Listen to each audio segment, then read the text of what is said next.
নমস্কার বন্ধুরা, কথা রাশি ঘরে জানাই সকলকে স্বাগত। সামনেই বড়দিন, কেক স্পেশাল তো হবেই। আগের দিন ময়দা দিয়ে কেক বানানো দেখিয়েছিলাম, আজকে নিয়ে চলে এসেছি সুজি দিয়ে কিভাবে পারফেক্ট নরম তুলতুলে কেক বানাবেন, এবং যার স্বাদ কিন্তু এতটাই সুন্দর যে দোকানের কেককেও কিন্তু হার মানাবে।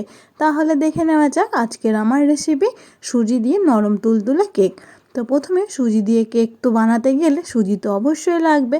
তো প্রথমে সুজিটাকে আমি মিক্সিং জারে একটু গ্রেন্ড করে নিয়েছিলাম, যাতে একটু দানাগুলো একটু একদমই মিহি হয়ে যায়।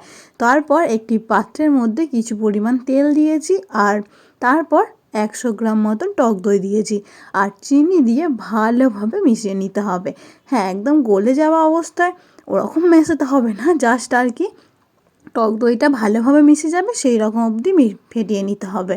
তারপর আমি একটু হালকা গরম জল করে তার মধ্যে গুঁড়ো দুধ মিশিয়ে নিয়ে দুধটাকে তৈরি করে নিয়েছিলাম। যদি আপনাদের কাছে গুঁড়ো দুধ না থাকে তাহলে এমনি লিকুইড দুধও কিন্তু দেওয়া যাবে, গরম করার কোনো দরকার নেই। তবে গরম করলে কি হয়, এই যে তারপরে সুজিটা দিয়েছি, সেই সুজিটা দিলে একটু ফুলে ফেঁপে ওঠে আর কি তাড়াতাড়ি খুব, আর স্পঞ্জি কিন্তু খুব দারুণ হয়। তো যাই হোক, ভালোভাবে দুধটা দিয়ে সুজিটা দেওয়ার পর ভালোভাবে মিশিয়ে রেখে আমি রেস্টে রেখেছিলাম 10 মিনিট মতন। ততক্ষণ আমি মোরব্বা দিচ্ছি, সেই মোরব্বাগুলো আমি পিস পিস করে কেটে নিচ্ছি।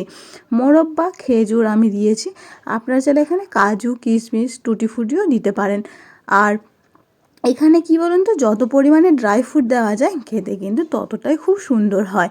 তো আগের দিন কাজু কিশমিশ দিয়ে দেখিয়েছিলাম, তাই ভাবলাম যে শীতের শুরুতে, আর সেদিনকে আমাদের বাজারে শীতের শুরুতে না প্রত্যেক বছরেই আর কি এই দোকানদারটা আসে যে মোরব্বা টোরব্বা নিয়ে, তাই সেখান থেকে দেখতে পেলাম, তাই ভাবলাম মোরব্বা নিয়ে যাই। তারপর 10 মিনিট পর আমি খুলে নিয়ে রেস্ট থেকে খুলে দেওয়ার পর ওপরে সামান্য খাবার সোডা দিয়েছি, আর একদম সামান্য লবণ দিয়েছি, যাতে একটু স্বাদটা খুব ব্যালেন্স হয়ে যায়। তারপর যে মোরব্বা আর খেজুর আমি কেটে রেখেছিলাম, সেই মোরব্বা আর খেজুরটা এর মধ্যে অ্যাড করে দিচ্ছি। দেখেছেন তো 10 মিনিট রেস্টে রাখার পর সুজিটা কতটাই কিন্তু ফুলে ফেঁপে উঠেছে, এবং কতটা পাতলা রেখেছিলাম এখন দেখুন কতটা গাঢ় হয়ে গিয়েছে।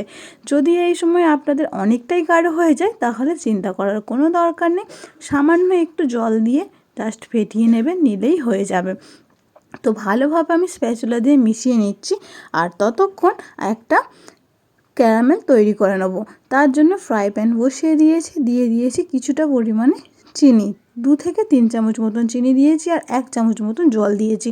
দিয়ে ভালোভাবে হাই ফ্লেমে দিয়ে চিনিটাকে মেল্ট করতে দিয়েছি। একটু চামচের সাহায্যে একটু হাতটা দিয়ে জাস্ট এভাবে একটু নেড়ে নিচ্ছি, না হলে কি নিচে বসে যাবে। তার জন্য একটু হালকা করে একটু নেড়ে চেড়ে নেওয়ার পর দেখুন আস্তে আস্তে কিন্তু কালারটা একদমই চেঞ্জ হয়ে গেছে।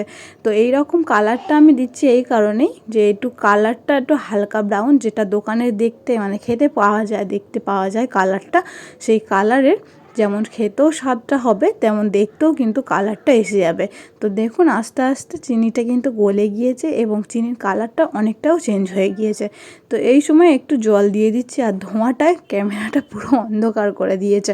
তো দেখুন কালারটা কতটা সুন্দর এসছে। এই সময় ওভেনটা অফ করে দেবো, দিয়ে যে সুজিটা নেড়ে রেখে দিয়েছিলাম তার মধ্যে অ্যাড করে দিচ্ছি, দিলে কি কালারটা জাস্ট আসে এই জন্য, আর খেতেও কিন্তু ভালো লাগে।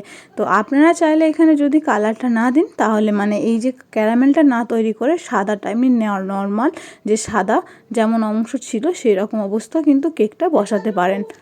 তো কালারটা দেখুন কতটা সুন্দর চলে এসছে। আমি জাস্ট কালারটা আনার জন্য ক্যারামেলটা করেছি, এবং ক্যারামেলটা দিলে না এর স্বাদটা একদমই কিন্তু দোকানের মতন খেতে লাগে, তার জন্যই দেওয়া। আপনারা চাইলে এটা স্কিপ করতে পারেন, এমনি নর্মাল সাদা অংশটা দিয়েও যেমন এর আগে তৈরি করা ছিল সেরকম অবস্থা কেকটা বসাতে পারেন।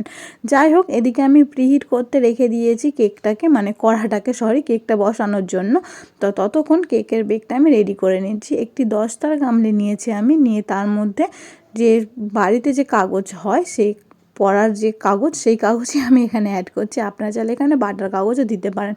তো বাটার কাগজ তৈরি করে নেওয়ার জন্য ওপর থেকে একটু তেল দিয়ে দিচ্ছি, তাহলে কি তাড়াতাড়ি উঠে আসবে এবং নিচে কিন্তু লেগেও যাবে না, আর পুড়ে যাওয়ার সম্ভাবনাই থাকবে না একদম।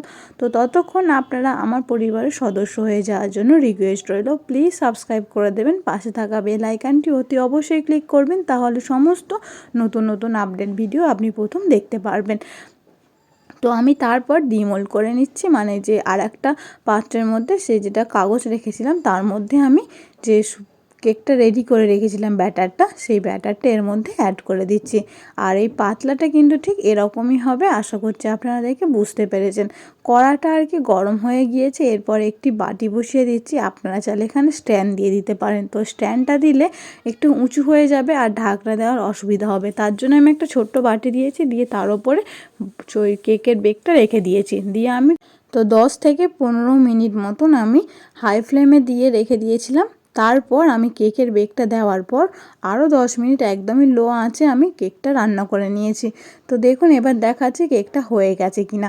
একটি টুথপিক কিংবা চামচ কিংবা ছুরি দিয়ে এভাবে একটু দেখবেন, যখন দেখবেন যে গায়ে লাগছে না তাহলে ভাববেন এটা হয়ে গিয়েছে।